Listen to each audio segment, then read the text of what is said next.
Sam, let's close off the show before my interview with Miles Baker coming. I realised that I've called him Alex Baker during the intro. I swear that's the guy that does the Kerrang show. Anyway, oh God, we might have to re-record that intro. Anyway, we're going to close out the show before my interview with Miles Baker comes in with Beartooth's Below. It's out on the 25th of June via Red Bull Records. It's Beartooth's fourth record and the follow-up to 2018's Disease. Sam, we saw Beartooth support Architects with Polaris at Wembley. It was off the back of the Disease run, which it was. I said after the show, and I believe that you agreed with me, actually. I said, it's always a concern when I'm watching a band that's only on their third album and I'm thinking, yeah, I have to play an old one soon. Because if you remember, Sam, the crowd... There aren't any old ones. If you remember, Sam, the crowd was kind of lukewarm to them. Disease wasn't a great record. It was all right. And me and you were like, wow, Polaris played these off the stage. Because Polaris were the first band on and then Beartooth followed.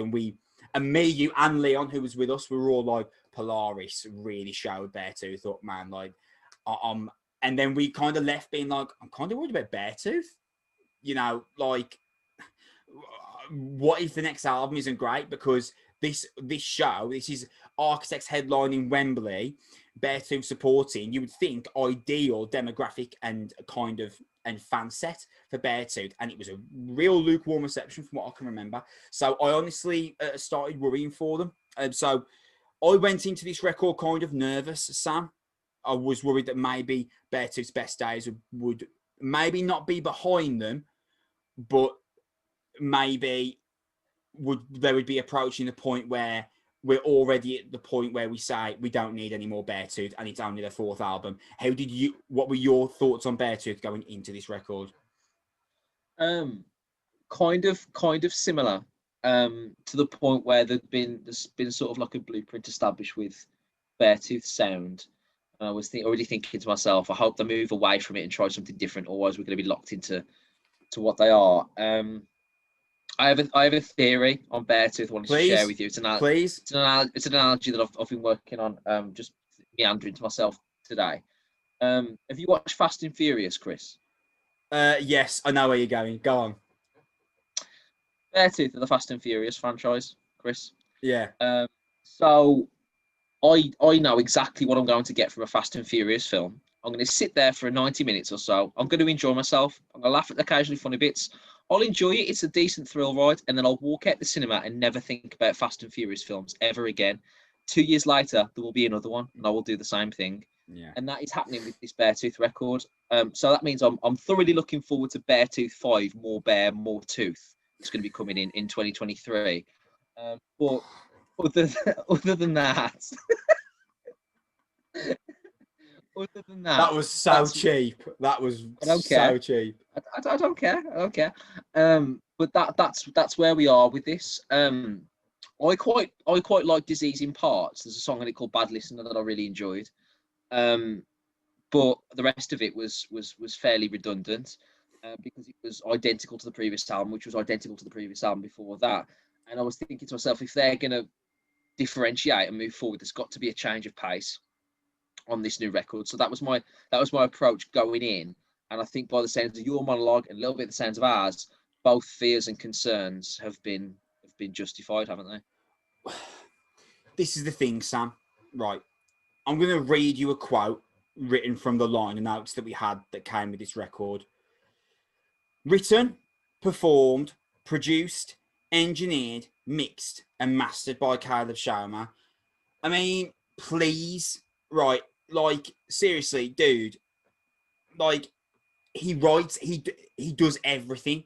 Now, that's not that much of a problem when you're Trent Reznor or Prince or Prince, or when you're Dave Grohl writing the first Foo Fighters record. And also, caveat there, Dave Grohl wrote the first Foo Fighters record entirely, not out of choice, but because he had to, because he didn't have any musicians. So he had to do the drums himself and the guitars and the bass and the vocals because he didn't have any musicians. Caleb Shomo has musicians, but he writes it all himself. He produces it all himself. He mixed and mastered it himself. There is, like, I don't know the inner workings of the studio Beartooth, like, whether Caleb actually does accept outside opinion, like if the guitarist does walk up to him and say, Caleb, I think we should probably put this in. I don't know how responsive Caleb is to that, or whether the guitarist is like, no, Caleb writes and I just play. Dude, like, we're hearing literally one person's idea here. Now, I should say that Caleb Shomo is really talented, and to do what he's done here for 4 records is an incredible task. Like, for him to come up with all these ideas and then execute them. And Caleb Shomo is I believe a great modern metalcore vocalist. And I would like to point out that I think Beartooth contemporaries are the likes of Crown the Empire and I Prevail and We Came as Romans and The Word Alive. And I think Beartooth are better than all of them by a considerable distance. But this is the thing, Sam. Should we call this Beartooth, or should we call it Caleb Shomo featuring musicians? Because it's all him. It's entirely his ideas. Yeah, Caleb Shomo has written 1 song on this album, and it's 45 minutes long. That is what has happened because of the situation that you spoke about. He has one idea. He has one songwriting structure. It was really worrying that by 2/3 of the second listen, I was able to blueprint where the songs were going, like without remembering how they'd gone the previous listen. Because it's like, okay, you're gonna play this riff with the vocal right at the start, then you're gonna take it down a notch for the verse. You're gonna build up to a chorus where the chords stop, but the cymbals carry on, and so do the vocals. And then you're gonna go into a chunky little breakdown riff that's gonna repeat that figure at the end. You're gonna go back to the chorus, and then you're gonna finish. And that's exactly what he did. Like, from Devastation through to Phantom Pain, they're identical in structure, in style. There's even breakdown riffs. Like, there's a breakdown riff on Devastation where it's just that chug, that and that he took that off Bad Listener, off his previous record, which he took off Dead, the previous one. So he's not even he's restructuring his own ideas from previously repetitive albums, and this is the result of it, because it's all right. It's okay. Like I said, it's fast and furious. It's exactly what I expect it to be. And there are some songs in here that are like floor filler, radio friendly, big chorus songs. Skin is one of those where it's just a massive, really catchy pop song that it feels I think Skin's one of the best songs he's written. I love Skin. I think Skin's great. It's incredible chorus. Like, I didn't enjoy it really because I felt I should enjoy this, but then by the second chorus, I was by the second chorus I was enjoying it, and then detesting myself for the 45 seconds afterwards, because it's pop metal. That's what it felt like, and it doesn't sit with me to enjoy that sort of music. I actively tried to resist it, but it was very, very difficult. The same was The Past Is Dead. It felt like a Pierce the Veil type radio friendly metal, but not really metal. Pop, but not really pop type song. And all the other songs are just cogs in the wheel. Because like by the time I got to No Return, there's over reliance on the same type of riff, this chunky main riff, following off tempo verse, a metal chorus bridge, and then it changes the pace. And the breakdown riffs, his ideas are the same. It's the same riff. He starts low and then he does that high pitch. He's found that one note down the neck that he plays a high pitch note in between his breakdown riff down the bottom of the neck, and that's all well and good, Caleb. But I need to hear more than that, because of this repetition, mate, by track 8, this was a hard listen. Because it was tough to just keep hearing the same style of songs, and they're hard to differentiate as a result here. Because I heard Below, and I was like, all right, decent riff, head bombing groove. Devastation, I was like, all right, this is simple, gets around to business, big chorus. And then 3 songs later, I was like, okay, rinse and repeat.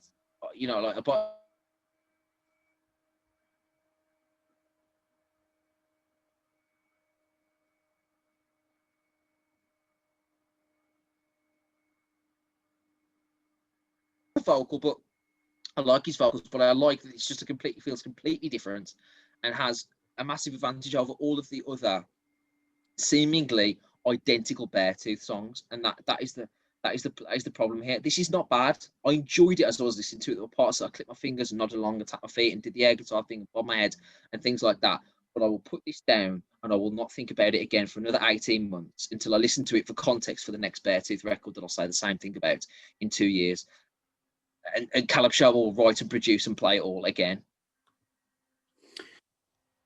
I think that in the context of Beartooth, I think this is probably the second best record, in my opinion.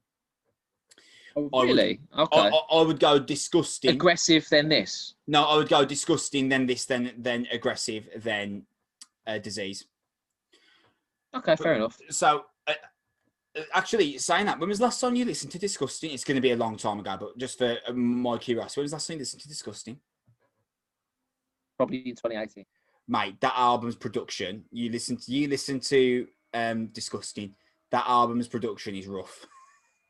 Like, what I will say has improved, because with me saying that Beartooth's debut is, in my opinion, their best record, that sounds like everything else has gone on decline since then. Not necessarily. The production has absolutely gone in the reverse, because the production job of this, I think, is actually solid, and it's not perfect, and there are moments where I wish Caleb would have gone for a more organic sound, but the production job here is substantially better than the one that's on Disgusting.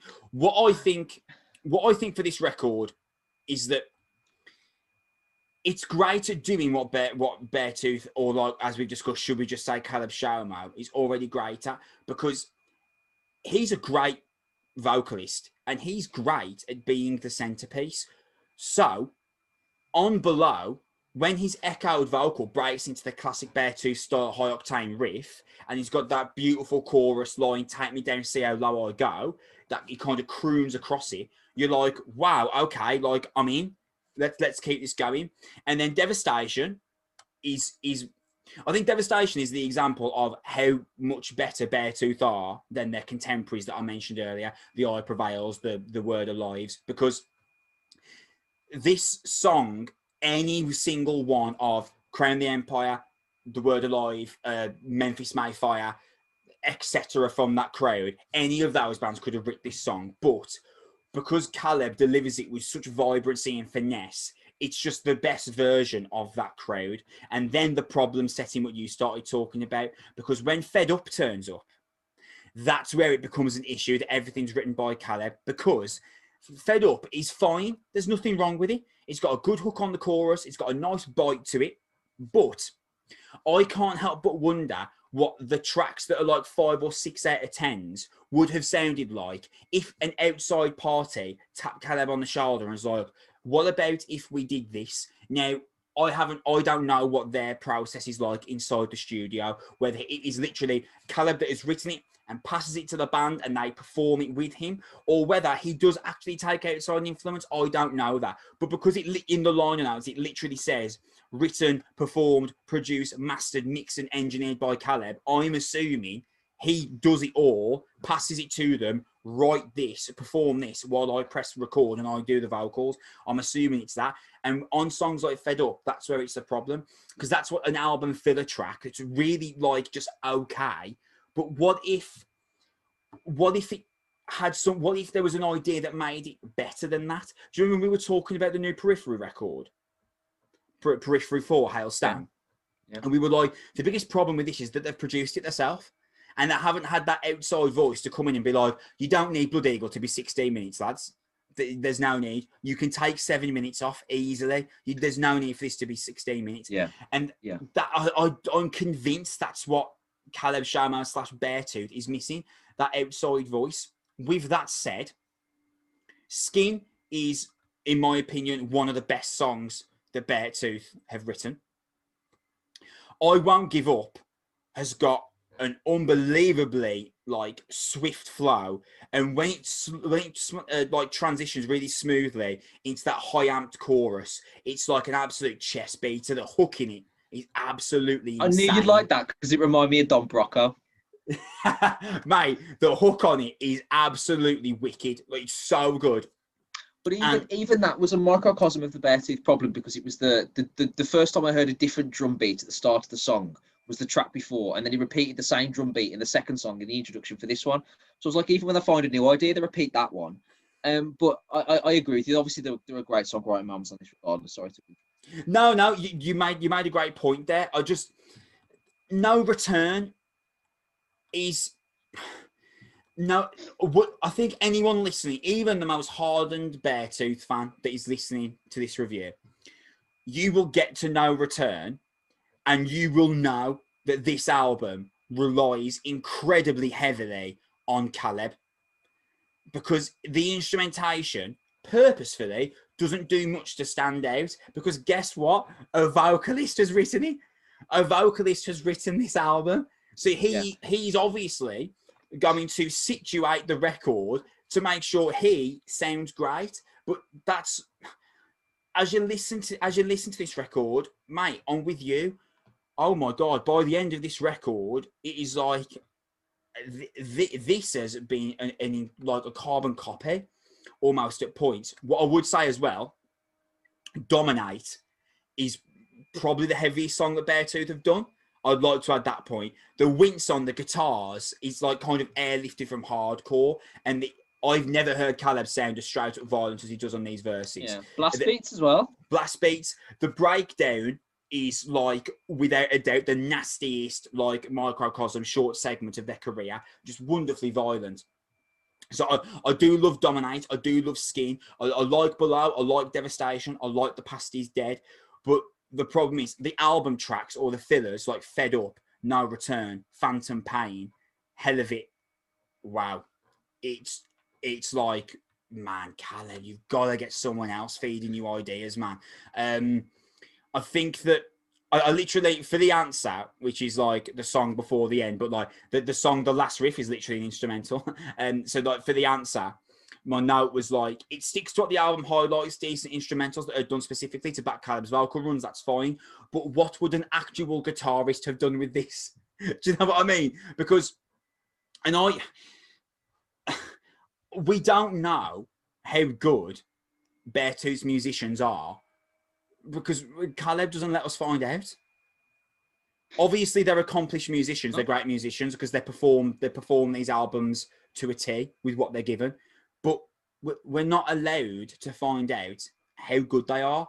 For all we know, Beartooth's musicians could be sitting on like something really out there and intricate that could change up our thought process on Beartooth, but we may never find out. Yeah, like I was sitting here thinking, bloody hell, this drum was repetitive, but the riffs he's playing to, are identical to that point. They're just so repetitive. What else could he do? I was thinking to myself, all right, I'm criticising the drummer. What else could he do for that riff? And I'm thinking, well, he just has to follow it, obviously, and that's just how that works. And as a result, he's so limited. But I would absolutely agree that if you could put Caleb Sharmo, this is the thing, I'd love to see Caleb Sharmo in a band with some dominant personalities and seeing how he worked as a part of a collective with, I mean, by sake of argument, put Caleb in Killswitch with Adam from Killswitch, who is a driving personality. Yeah. Or a band like Architects, where there's like multiple songwriters and they all come together. That would benefit him. But obviously, he's not that. He's not that guy. And clearly, I mean, if he was, I'm a bit cynical, obviously. So I'm led to believe that if he really didn't want it to be all about himself, he'd put all songs written, produced, and mixed and mastered by Beartooth, not by Caleb Sharma. If you wanted to give it a group effort, he absolutely wants you to know that it's all him. And I do think that the situation is that he's writing all the riffs, and he's probably playing it to the bassist. He'll follow it along. He'll show it to the guitarist to play the same riffs, and he'll tell the drummer to play along, and the drummer will just. And then Caleb's like, try a straight beat here, try a upbeat here, try a blast beat here, try something fast here, and he'll do that sort of thing, and then he'll put it all together, and he'll mix it and master it himself. But like we pointed out earlier, and there's no shame. You are not Trent Reznor. You are not Prince. You are not Dave Grohl. Few people are. That's why they're those people. Please consider a wider songwriting approach, because jokes aside, a fifth album of this, man, Christ almighty, it's going to be tough. I like Beartooth, they're a really good band. I think this is a really good Beartooth record. Do you know what I mean by that? Yeah, it's upper table comparison to their other albums, but Yeah. what does that even mean though? Like, what's that mean for them moving forward? Beartooth fans are going to be happy with it, but they're not going to gain a fan base, are they? This isn't moving the needle. If you decided that Beartooth in 2016 weren't your bag, what has this album done for you at all? Oh, nothing. Nothing. You know what I mean?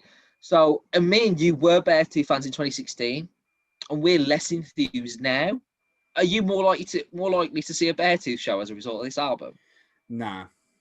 So, do you know what I mean? All right, fine. In the annals on the Beartooth forum, if that's a thing that exists, and they're all sort of arguing over their favourite riffs and moments and stuff. Fine, this can go up there, and the enthusiasm and all that sort of stuff, wicked. But I don't think it does anything for them at all. I just don't. And isn't that the point? That's what it's supposed to do. Yeah, I mean, it's one of them, isn't it? Because I feel like we've been like really negative on this record, and it's not a bad record, like you mentioned. No, this, it's not a bad record. It's a good record. This is. It's a really good Beartooth record, but I've got a real problem with how Caleb puts this together, and I think that even the most hardened Beartooth fan, once if you really think about the fact this is all written by one guy, eventually this will grate on you, and you'll start just kind of, you can't help but just kind of prophesize of what this could have been like if there was an outside influence. And there's limited historical evidence to suggest that the one-man show ever worked long term. Even Michael Jackson had Quincy Jones. Even James Hetfield had Lars Ulrich. I mean, that's just two ends of the spectrum. You tend to need somebody else. Elton John had a lyric writer. We couldn't write words for Toffee. You know what I mean? Like, you need collaboration, you need partnership. But Microsoft, there was dudes around a table. It wasn't just Bill Gates being like, computers, what a great idea. Steve Jobs had a team of scientists. Employ someone, Caleb. Please. Mate, do you know what's hilarious? Indeed, for a guitarist and a songwriter. Egg ya. Do you know what's hilarious? Like, he didn't even get a producer in.